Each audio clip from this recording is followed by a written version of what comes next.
Hi, welcome back to the Elated Real Estate channel. So glad you tuned in. We hope you've subscribed. We hope you'll keep coming back. Today we're going to talk about what would you do if you've been lied to in a real estate transaction, especially when it's in writing. What would you do?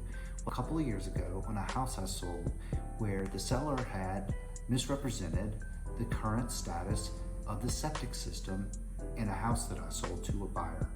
Well, the seller said there's no issues with the septic system. It was plain as day. They even said verbally that they had just serviced it and everything was fine.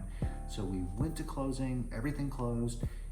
Only a few days after closing, it was found out that the septic system was failing. In fact, several different septic companies came out and looked at it only to say that the house wasn't ready to live in. It couldn't be lived in. They had to either move out or not use the showers, not use the toilets, not use the sinks. So all of that was literally a big problem.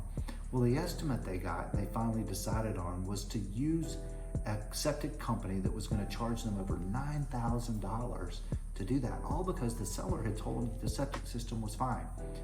Well, the seller had also recommended their lawn maintenance guy, and the yard guy told them that the seller had given them instructions to leave part of the yard alone because it was swampy, because the septic system was failing. So the yard guy had told my client, the new buyer, that the septic system was failing even around what the seller had said, because the seller knew about it. So they had misrepresented the current condition of the septic system. There was no question.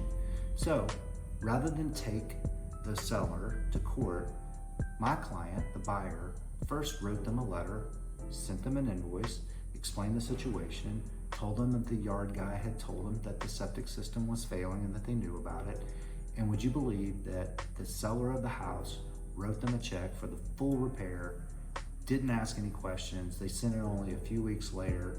And of course, my client was ecstatic at the outcome.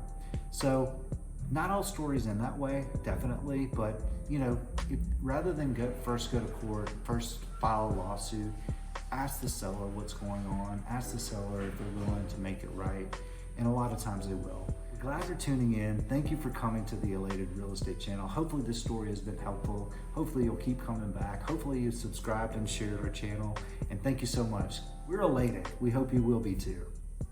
See you next time.